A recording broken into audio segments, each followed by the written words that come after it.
Hi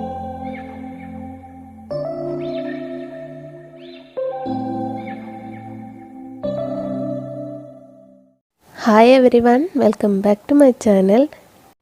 ഇന്ന് ഞാൻ കക്കത്തോരൻ്റെ recipe ആയിട്ടാട്ടോ വന്നേക്കുന്നത്. ഒരു വെറൈറ്റി റെസിപ്പിയാണിത്. പെട്ടെന്ന് തയ്യാറാക്കാൻ പറ്റിയ ഒരു സൂപ്പർ ടേസ്റ്റി റെസിപ്പിയാണിത്. അപ്പോൾ നമുക്കിത് എങ്ങനെ ഉണ്ടാക്കാമെന്നുള്ളത് നോക്കാം. ഞാനിവിടെ 1/4 കിലോന് കക്കയാണ് എടുത്തേക്കുന്നത്. അത് കഴുകി വൃത്തിയാക്കിയതാണ്. അതിലോട്ട് ഞാൻ 2 ടേബിൾ സ്പൂണ് മുളക് പൊടി ചേർത്ത് കൊടുക്കുന്നുണ്ട്. അടുത്തതിന് ഇതിലോട്ട് ഞാൻ ഒരു 1/2 ടേബിൾ സ്പൂണ് മല്ലിപ്പൊടി ചേർത്ത് കൊടുക്കുന്നുണ്ട്. ഒരു 1/4 ടേബിൾ സ്പൂണ് മഞ്ഞൾപ്പൊടിയും ചേർത്ത് കൊടുക്കുന്നുണ്ട്. 1 ടീസ്പൂണ് വലിയ ജീരകം ചേർത്ത് കൊടുക്കുന്നുണ്ട്. ഇനി ഇതിലോട്ട് ഞാൻ ആവശ്യത്തിനുള്ള ഉപ്പും ചേർത്ത് കൊടുക്കുന്നുണ്ട്. പിന്നെ ഒരു സ്വല്പം വിനാഗിരി ചേർത്ത് കൊടുക്കുന്നുണ്ട്. എന്നിട്ട് ഇനി നല്ലതുപോലെ ഒന്ന് മിക്സ് ചെയ്ത് കൊടുക്കാം. വേറെ എക്സ്ട്രാ വെള്ളമൊന്നും ചേർത്ത് കൊടുക്കണ്ട. ഇതേപോലെ തന്നെ ജസ്റ്റ് മിക്സ് ചെയ്ത് കൊടുത്താൽ മതി. ഇതിനി നമുക്ക് റെസ്റ്റ് ചെയ്യാൻ വെക്കേണ്ട ആവശ്യമൊന്നുമില്ല. ഡയറക്റ്റ് തന്നെ നമുക്ക് ഫ്രൈ ചെയ്തെടുക്കാം. അപ്പോൾ അതിനായിട്ട് ഞാനിവിടെ ഒരു കടായി അടുപ്പത്ത് വെച്ചിട്ടുണ്ട്. അതിലോട്ട് ഞാൻ വെളിച്ചെണ്ണയാണ് ചേർത്ത് കൊടുത്തേക്കുന്നത്.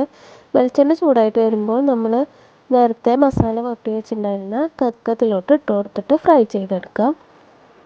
പിന്നെ ഒരു കാര്യം ശ്രദ്ധിക്കേണ്ട എന്താണെന്ന് വെച്ച് കഴിഞ്ഞാൽ, കക്ക ഫ്രൈ ചെയ്യുമ്പോൾ നമ്മൾ ഇത് അടച്ചു വെച്ചിട്ട് വേണം ഫ്രൈ ചെയ്യാനായിട്ട്. ഇത് പെട്ടെന്ന് പൊട്ടി തെറിക്കുന്ന ഒരു ഐറ്റമാണ്. അപ്പോൾ ഇത് കവർ ചെയ്തിട്ട് വേണം എപ്പോഴും ഫ്രൈ ചെയ്യാനായിട്ട്. ഇടയ്ക്ക് ഇതൊന്ന് ഇളക്കിയിട്ട് കൊടുക്കണം. ഇപ്പോൾ നമ്മുടെ കക്ക ഏകദേശമൊക്കെ ഒന്ന് ഫ്രൈ ആയി വന്നിട്ടുണ്ട്. ഇത് നമുക്ക് തീ കുറച്ച് വെച്ചിട്ട് ഒന്നുകൂടെ ഫ്രൈ ചെയ്തെടുക്കാം. ആ സമയം കൊണ്ട് നമുക്ക് ഇതിലോട്ടുള്ള അരപ്പ് തയ്യാറാക്കിയെടുക്കാം. ഞാനിവിടെ കുറച്ച് തേങ്ങ എടുത്തിട്ടുണ്ട്, പിന്നെ ചെറിയുള്ളി എടുത്തിട്ടുണ്ട്. വെളുത്തുള്ളിയാണ് ഇതിൽ മുന്നിട്ട് നിൽക്കേണ്ടത്. വെളുത്തുള്ളിയുടെ മണം കുറച്ച് മുന്നിട്ട് നിൽക്കണം. പിന്നെ വലിയ ജീരകത്തിൻ്റെ മണം കുറച്ച് മുന്നിട്ട് നിൽക്കണം. പിന്നെ ഒരു പച്ചമുളക് എടുത്ത് കൊടുത്തിട്ട് നമുക്ക് ഇതൊന്ന് അരച്ചെടുക്കാം. ജസ്റ്റ് വെള്ളമൊന്നും ചേർത്ത് കൊടുക്കണ്ട, അതേപോലെ അരച്ചെടുത്താൽ മതി. ഇപ്പോൾ നമ്മുടെ കക്ക ഇവിടെ ഫ്രൈ ആയി വന്നിട്ടുണ്ട്. ഇനി നമുക്ക് നമ്മൾ നേരത്തെ അരച്ച് വെച്ച അരപ്പ് ഇതിലോട്ട് ഇട്ട് കൊടുത്തിട്ട് ഫ്രൈ ചെയ്തെടുക്കാം. നന്നായി ഫ്രൈ ചെയ്തെടുക്കണം കേട്ടോ. ഈ തേങ്ങയൊക്കെ നല്ലോണം റോസ്റ്റായി വരുന്ന വരെ ഫ്രൈ ചെയ്തെടുക്കണം. അപ്പോഴാണ് നമ്മുടെ കക്കയ്ക്ക് ടേസ്റ്റ് കൂടുക. ഇനി നമുക്കിതിലോട്ട് കുറച്ച് കറിവേപ്പില ഇട്ട് കൊടുത്തിട്ട് ഫ്രൈ ചെയ്തെടുക്കാം.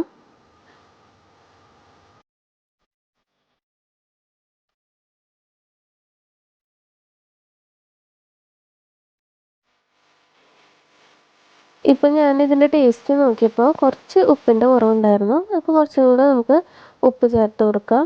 എന്നിട്ട് ഇത് നല്ലതുപോലെ ഒന്ന് ഇളക്കിയിട്ട് കൊടുക്കാം.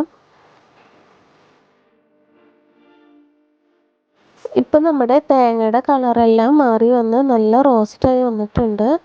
അപ്പം നമുക്കിനി ഫ്ലെയിം ഓഫ് ചെയ്യാം. അപ്പോൾ ഇത്രയേ ഉള്ളൂ കേട്ടോ, നമ്മുടെ കക്കത്തോരൻ ഇവിടെ റെഡി ആയിട്ടുണ്ട്.